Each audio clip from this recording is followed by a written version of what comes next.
గౌరవంగా పండగ పూట మన ఆడబిడ్డలు కట్టుకునేటట్టుగా ఉన్నది. అందుకే ప్రతి ఆడబిడ్డకు చీర చేరాలి. ఏ ఒక్క ఆడబిడ్డ కూడా నాకు చీర రాలేదు అనే మాట నాకు రాకూడదు. ఈ మాట రాకుండా ఉండాలి అని అంటే వేదిక మీద ఉన్న ప్రతి శాసన సభ్యుడు గ్రామాల కార్యకర్తల్ని వాళ్ళ దగ్గరికి పంపించండి. ఇవాళ సర్పంచులు వస్తున్నారు, సర్పంచులకు అదే బాధ్యత పెట్టుర్రి. ప్రతి వాళ్లకు పోయి చీర వచ్చిందా లేదా కనుక్కొని ఆడబిడ్డలకు చీర అందించండి. ఎవరికైనా ఏ ఊర్లో అయినా, ఏ గూడెంలో అయినా, ఏ తండాలైనా, ఏ మారుమూల పల్లెైనా ఆడబిడ్డకు చీర రాలేదు అంటే చీర పంపించే బాధ్యత నేను తీసుకుంటా. ఏ ఆడబిడ్డ కూడా నాకు చీర రాలేదు అనే మాట రాకూడదు. 100% కోటి మంది ఆడబిడ్డలకు కోటి చీరలు ఇప్పించే బాధ్యత నేను తీసుకుంటా అని నేను తెలియజేస్తున్నా. మిత్రులారా, ఇక విద్యార్థుల చదువుల గురించి young India integrated residential schools కావచ్చు, యంగ్ ఇండియా స్కిల్స్ యూనివర్సిటీ కావచ్చు, యంగ్ ఇండియా స్పోర్ట్స్ యూనివర్సిటీ కావచ్చు, ఈ రోజు పిల్లల చదువులే. ఇక పంచడానికి భూములు లేవు, ఇవ్వడానికి ఆస్తులు లేవు. నాకున్నదల్లా ఒక్కటే, పేదవాళ్లకు, దళితులకు, గిరిజనులకు, ఆదివాసీలకు, బలహీన వర్గాల బిడ్డలకు, మైనారిటీల పిల్లలకు చదువు ఒక్కటే రక్షణ. చదువు ఒక్కటే మీ జీవితాన్ని, మీ తలరాతను మారుస్తుంది. మీరు చదువుకోండి, మీకు నాణ్యమైన చదువునిచ్చి మిమ్మల్ని డాక్టర్లుగా, లాయర్లుగా, ఇంజనీర్లుగా, ఐఏఎస్లుగా, ఐపీఎస్లుగా తీర్చిదిద్దే బాధ్యత నాది. మా అక్కలందరికీ ఒకే మాట చెప్తున్నా, చదువుకున్నవాడే గుణవంతుడు, చదువుకున్నవాడే ధనవంతుడు. నీ కొడుకు చదువుకుంటే ఈ రాష్ట్రాన్ని, దేశాన్ని పాలిస్తాడు. నీ బిడ్డ డాక్టరు, ఇంజనీర్ అయితే నిన్ను కళ్ళల్లో పెట్టి, గుండెల్లో పెట్టి చూసుకుంటుంది. పిల్లలని చదివించుకోండి. పిల్లల్ని చదివించకపోతే ఎంత భూమి ఉన్నా ఏమి ఉపయోగం లేదు. ఇవాళ మనమంటే వ్యవసాయం చేసినాం, బర్ల కాడికి పోయినాం, చేపలు పట్టినాం, గొర్రెలను పెంచినాం, లేకపోతే చెప్పులు కుట్టుకొని బతికినాం. కేసీఆర్ అట్లనే అన్నాడు, గొల్లోళ్ళు గొర్రెలు పెంచుకోవాలి, బెస్తోళ్ళు చేపలు పట్టుకోవాలి, ఎస్సీ సోదరులు చెప్పులు కుట్టుకోవాలని పథకాలు తెచ్చిండు. ఎందుకంటే ఆయన పిల్లలు రాజ్యం మేలుకోవాలంటే మీరందరూ చేపలు పెంచాలి, గొర్రెలను పెంచుకోవాలి. నేను అట్లా చెప్తలేను. మన తాతలు ముత్తాతలు 10 తరాల నుంచి ఆ వృత్తి చేసి మన బతుకులలో మార్పు రాలే, మన జీవితంలో వెలుగు నింపలే. అందుకే ఇవాళ ఈ వేదిక మీద చాలా మంది, బలరాం నాయక్ గారి నుంచి చాలా మంది ఇక్కడ ఎస్టీ సోదరులు, మా సీతక్క లాంటి వాళ్ళు, కొండ సురేఖమ్మ లాంటి వాళ్ళు ఇవాళ ఎమ్మెల్యేలు, మంత్రులు అయినంటే చదువుకోబట్టే. చదువు ఒక్కటే మన జీవితంలో మార్పు తీసుకొస్తుంది.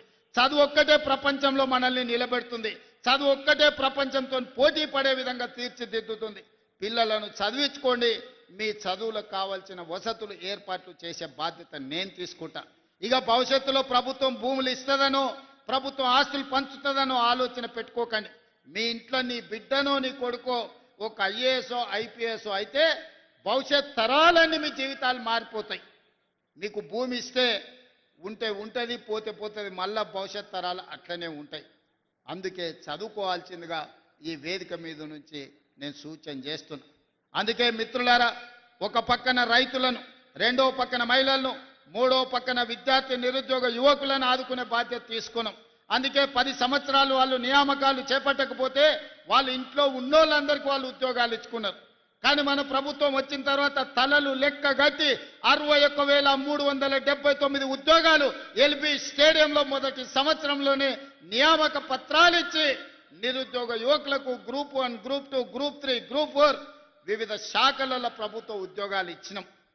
ఇంకా 40,000 ఉద్యోగాలు ఇవ్వడానికి ప్రయత్నాలు జరుగుతున్నాయి. తొందరలోనే నోటిఫికేషన్లు ఇచ్చే బాధ్యత నాది. పోటీ పరీక్షలకు పోటీ పడండి. ఊర్లలో సర్పంచులను, వార్డు మెంబర్లను చదువుకున్న యువకులకు సమయం వృధా చేసుకోకండి. రాజకీయాలు ఎప్పుడు ఉంటాయి. రాజకీయాలలో ఏదో ఒక పదవి పోటీ ఎప్పుడైనా చేయొచ్చు. దానికి వయసేం లేదు, వయసేమో నియమ నిబంధనల్లో లేదు. కానీ చదువులకు, ప్రభుత్వ ఉద్యోగాలకు వయసు మీద పడితే అనర్హత వస్తుంది. కాబట్టి మొట్టమొదట పోటీ పడి ప్రభుత్వ ఉద్యోగాలు సాధించండి. ప్రభుత్వం కాకపోతే ప్రైవేట్లో మంచి ఉద్యోగాలు సాధించండి. మీరు, మీ కుటుంబాలు బాగుపడతాయి. మీ తల్లిదండ్రులు ఉపాధి హామీ కూలికి పోయి రూపాయి కూడబెట్టి కష్టపడి మిమ్మల్ని పీజీలు, పిహెచ్డీలు చదివించింది మీరు మళ్ళా గ్రామాలకు వచ్చి రాజకీయ కక్షలకు బలి కావడానికి కాదు. బాగా చదువుకోండి, ప్రభుత్వ ఉద్యోగాలు సాధించండి. గ్రామాలలో ఉండే యువకులు గ్రామాలను అభివృద్ధి చేయడానికి ఎన్నికల్లో పోటీ చేయండి. ఎన్నికల్లో గెలవండి, ప్రజలను గెలవండి. ప్రజల మనసు గెలిస్తే ఆటోమేటిక్గా పదవి వస్తుంది. నేనే ఉదాహరణ 2006లో నేను జడ్పీటీసీ ఇండిపెండెంట్గా గెలిచిన, 2007లో ఎమ్మెల్సీ ఇండిపెండెంట్గా గెలిచిన, 2009లో ఎమ్మెల్యేగా గెలిచిన, 2014లో ఎమ్మెల్యేగా గెలిచిన, 2019లో ఎంపీగా గెలిచిన, 2021లో కాంగ్రెస్ పార్టీ ప్రెసిడెంట్నైనా, 2023లో తెలంగాణ రాష్ట్రానికి ముఖ్యమంత్రి అయ్యి 2025లో మాధవన్న పక్కన నిలబడి ఈ రాష్ట్రాన్ని అభివృద్ధి పదం వైపు నడిపించాలనుకుంటున్నా. ఇవన్నీ ఎలా సాధ్యమైనాయి అంటే ప్రజలు ఆశీర్వదించితే సాధ్యమైనవి. దళితులు, గిరిజనులు, ఆదివాసీలు, పేదవాళ్ళు, మైనారిటీలు అండగా నిలబడితేనే ఇవన్నీ కూడా ప్రజల ఆశీర్వాదంతో వస్తాయి, కొనుక్కుంటే రావు. అందుకే ఎన్నికల పైసలు ఖర్చు పెట్టకండి, ప్రజల మనసు గెలవండి, గ్రామంలో ఉండే సమస్యల్ని పరిష్కరించండి, గ్రామ సమస్యల మీద అవగాహన పెంచుకోండి. అందుకే ఈనాడు ప్రభుత్వం ఆర్ఎండ్బి పంచాయతీరాజ్ శాఖలో దాదాపుగా 20,000 కోట్లతోని 10 సంవత్సరాలు వాళ్ళు వేయకుండా వదిలేసిన రోడ్లను ఇవాళ వేస్తున్నాం. ప్రతి తండా నుంచి, ప్రతి గూడెం నుంచి మండల కేంద్రానికి ఒక బీటీ రోడ్డు, అదేవిధంగా మండల కేంద్రాన్ని నుంచి జిల్లా కేంద్రానికి డబల్ రోడ్డు, అదేవిధంగా జిల్లా కేంద్రం నుంచి రాష్ట్ర రాజధానికి 4 లేన్ రోడ్డు. ఈరోజు ప్రణాళికబద్ధంగా ప్రతి ఊరికి రోడ్డు ఇవ్వాలి అనే ప్రణాళిక తీసుకొని 20,000 కోట్ల రూపాయలతోని ఆర్ఎండ్బి అండ్ పంచాయతీరాజ్ శాఖల ప్రతి తండకు, గూడెకు, అడవులలో ఉండే మారుమూల గూడానికి కూడా